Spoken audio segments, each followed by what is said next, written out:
Hi friends, it's David again from Southgate Imaging. So today I just want to quickly revisit the LSTA that I did an initial review on and walk you through some of the issues I've had and that have all been solved, and do some more playing examples because when I originally did the part 1 review I was like, this isn't quite right. What's wrong here? Now I'll explain that. Let's go. So, if you remember the LSTA, it's a beautiful guitar. Solid Inkelman spruce top, solid rosewood back and side, great L series, luxury, nice tuners, beautiful back. You know, a really nice guitar. Plays really smooth. Sounds great unplugged. It's even without the Transacoustic feature, it sounds really good. When I got it, I was like, I'm not really getting that much effect volume. So I had to do some research, and what I found is I bought the guitar used, and when I bought it, someone had maybe tuned the effects or didn't realize what they were doing, and actually tuned down the effects. So when you were playing, you weren't really getting the Transacoustic. I did a playing review and I look back and I listen and I'm like, I don't really hear that. So what it is with the Transacoustics, they have a feature, an EQ feature, and when you play it, you can go into EQ mode. Basically, you just press down the middle button here, 5 seconds, and you'll see the green light inside flash, and it starts flashing. And then what you do is you turn the dial for the effect volume. So if you really want them subdued and you never want them overpowering your playing, you can turn it like to the left. Turn it down like you would turn down volume. And if you want them more pronounced, you turn it to the right. When you turn it all the way to the right, they actually shut off, so there's actually no effect. So you've just like basically disabled the TA function. If you turn it to like 90% to the right, you'll at your maxed effects volume. But what that will do is it'll actually create some feedback, possibly, and it's not really where you want it.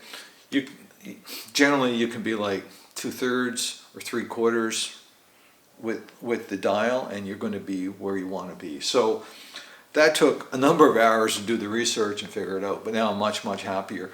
And I knew there was a problem because I've had FGTAs and I've had FSTAs in the past, which are the laminate back and side ones, and I knew how good the Transacoustic effects were there, but I wasn't getting the volume of effects that I was expecting with the LSTA until I discovered that. Now going back to the FSTA, I'm just kind of reviewing some of the problems I've had with TAs in general. Again, it was an instrument I bought used, an FSTA.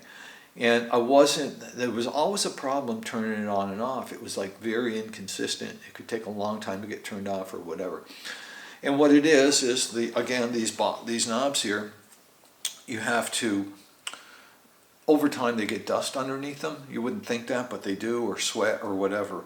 And what you really got to do, in that case it was the on-off switch, you really have to pull off the switch and get some like dust spray, for a computer dust spray, and really give it a good spray in there, and it clears all the crap out, and then you put your knob back on and all of a sudden it works perfect. So it's an mechanical electronic device, and there's going to be issues, and these aren't difficult, they're just frustrating at first, and you say, oh, what's the matter with my TA? So what I want to do now is I just want to run through a quick demo, and hopefully you'll see the TA feature work and why it's nice. And I'll say again, I kind of alluded to this in the first review, what I really like the TA feature for, it allows you to slow down your playing. So guitarists will want to fill in space in a song, so you don't want it quiet. Well, the TA, the reverb especially, gives you that space, so you can just take time, you can embellish a note, and you can just sit there and enjoy the note and then move on, like when you're playing leads and that kind of thing.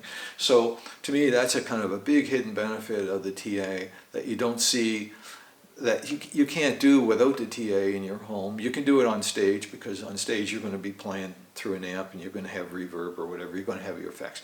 But the TA does allow you to do that. It's really nice. Anyway, enough talk. Let's get on to the playing. So this is with TA turned off.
So I hope you enjoyed that.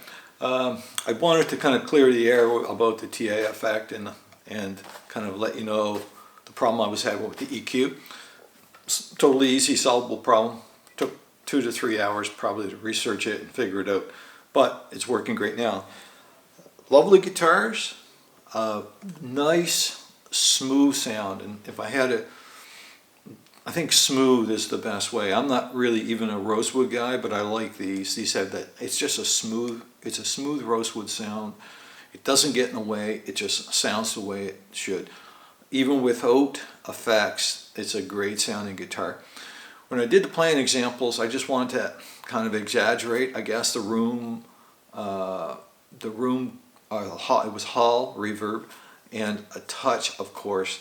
And I wouldn't normally play it quite that much. I was really just trying to do the playing example so that this is what it's capable of. But a great, great guitar, especially in unplugged situations where you don't want to take an amp. A jam is a good example, right? You put this in the right place, the reverb in at the right place of a song, and it's just like amazing, right? So you don't have to play it all the time because it kind of gets old, but when you want it, it's really nice to have it. And I mean, really, they're great guitars. These, the older, I think they call these Legacy now, the TA Legacies. The new one with the looper, which would be nice. I just haven't played them yet. They haven't come down to the price I'm going to be willing to pay for them for a while. They're so new. It has a looper button here, and you can do a loop, and you can start doing all that without an amp, which would be nice. But at the moment, these are like spectacular deals out there now. You know, people are, if you have a TA and you want to go new and you're considering moving this along, there's people doing that. And they're just guitars that, you know, Yamaha is they're great guitars, they're great value guitars. They don't hold a value like the Martin and the Taylors, and you can pick these up at spectacular pricing and really nice instruments. I sit down and play this, and I play a Taylor 3 or 4 series, and I don't feel like I'm stepping down. I feel like it's horizontal, right? It's just horizontal along the way. So anyway, I hope you enjoyed the video. Please remember to like, subscribe. Any comments, let you know. If you have any problems with your TA, I'd be interested in finding out. I'm just kind of curious. My background's IT, and this is like IT stuff to me. Anyway, hope you enjoyed the video. Have a great day. Thanks.